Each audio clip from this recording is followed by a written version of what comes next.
Hello and welcome back to the Fire Emblem playthrough. Me, the Jonin Monkey. And me, Sven the Crusader. Last time, Raph decided to quit his job and, but some stuff happened in big speed and, you know what, I forget, it's been a while since we've done this. I think the entire focus of the entire last video was us just complaining about how much of a racist prick Raph's boss was. Ah, yes, that was it. But yeah, this is basically the ending of that cutscene of Raph deciding to join us, camaraderie between Sake and tribes and everything. Yep. And once again, another reminder, I said it in the last one, but I'll say it here. If you do have some slightly dodgy beliefs, then please don't talk to yourselves about them, especially not in front of other people, though you may lose a lot of friends and a lot of workers that way. Yeah, that's advice for the ages. Yeah. Anyways, on to the next chapter. So, we now leave Arthur to... Oh, what's the place called? Waiting for... Ah, Capulet. That was... Oh. Is that how it's pronounced? It's kind of hard to tell from the name. I think that's how it's pronounced, but then again, that place, I swear it's changed names at least 4 times between Fire Emblem 6 and 7. Probably. Given all the different translations that have come about. Yeah, so someone always misspells it, including the official translators of this game. You'll see.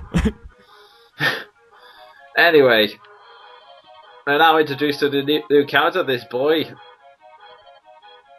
And I actually love this guy's logic. It's basically, to sum up, the boy's asking for help, but because some people were chasing him, this innkeeper suddenly decided, well, they're chasing you, so you must be evil! I mean, yes, you're only a child who's half my size, and you've shown absolutely no fighting ability or any illegal dealings, but people are chasing you, so it must be!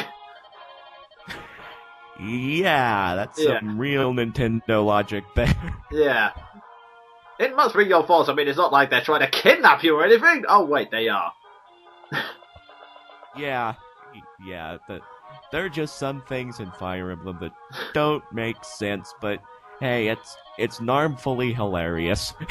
That is true. What was it they call it on TV tropes? Non-charm? I forget. Yeah. But yeah, we've pretty much just summarized the story. This boy's sister is kidnapped, and now we're trying to help them. Yeah, pretty simple stock for Fire Emblem. Yep. There's pretty much nothing to explain here. The rest of the conversation is basically Lynn saying, I want to help, and everyone else saying, okay. It's kind of... Yeah, the cutscene really bears no need for explanation. That is also true. Which is unfortunate for us commentators. Yeah. So, how about that Nintendo logic? Indeed. Actually, I've noticed it. The weather is pretty bleak in that background. We get villains. Oh no, wait, they're random mooks. Never mind. No big surprise or excitement. True. I like how this guy is meant to be a magic user, and he looks like an archer. That is true, although an archer has appeared on the map. Oddly. That is true. Guess it could be either. That is true. On a small note for later on in our playthrough, you'll be hearing this tune and the name Nurgle a heck of a lot more in later parts. No spoilers, we'll just leave it at that. You're gonna be hearing a lot of those. Oh, yes. Oh, we're cruel bastards. Anyway, this is the first thing you're introduced to in this chapter, which you'll be seeing a lot of.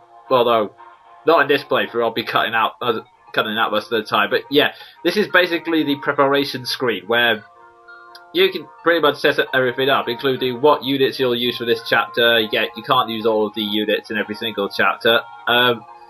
And here, where you can have a look at the map in advance and then set up a formation, or the starting formation, and the other screens will introduce in a bit. And switching. Yay! I probably should have sped this up, but never mind. You can pretty much see how this works. Oh, and for future reference, yeah, I've taken out Will. As I've stated in the previous parts, I really don't use archers because I've found no use for them, ever. I understand that they are a pain in the ass to train up unless you spam arenas later on. Yep. And you may also notice that I shoved Sarah to the back, and it has absolutely nothing to do with the fact that, healers are it's best to keep healers in the back. It's just because I hate Sarah and want to keep her as much out of our way as possible. Why did I see that coming?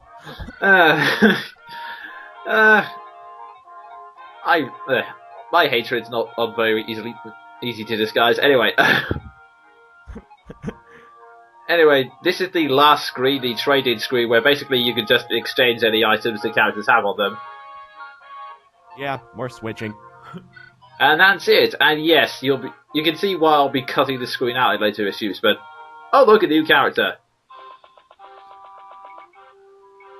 Oh wait. Ah yes, the dark-robed figures, they must be dangerous. Oh yes. And here we have our character. A man, yes, a man, who could give Kuja a run for his money. Yeah, this guy's been the butt of many jokes, and it's actually pretty unfortunate when the game even admits that he was mocked in childhood because he had his feminine appearances. Wow, yeah, that poor guy, really poor guy. Yeah. Yeah, this is basically... I'm trying to think of the best way to explain this. Basically, for anyone who remembers a few parts earlier, there's a weapon triangle which has advantages and disadvantages, but there is also a magic triangle. Light is effective against darkness, obviously. Anima, which is essentially elemental magic like Urk uses, is strong against light, and Dark's weak against Anima.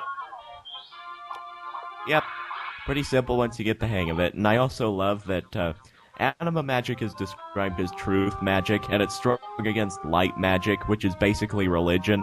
Truth is strong against religion. I love that. Oh my god. I wonder if they ever thought of that connotation. Yeah, it's a very dodgy connotation when you think about it. Yeah, and I've only now realized it too. Yeah. Oh my word. Moving swiftly on, although I have a feeling I'll get back to it. This is also the effect that Niels has on the battlefield. Musician units like dancers and in Niels' case a bard, basically they can allow a unit to move again once, which they attempt to come up with explanations with in real world logic, but some of the time it fails. Yeah, and this is actually the only game in which they tried to explain it. In the others, they just gave up. Yeah. To be honest, I think, actually, in Path of Radiance, there was, like, one explanation, but to be honest, they claimed there was more of a letter. There wasn't an explanation, it was just, I've heard their songs could give someone the work of 10 men. Oh, great. Yeah, they really didn't bother coming up with anything believable. True.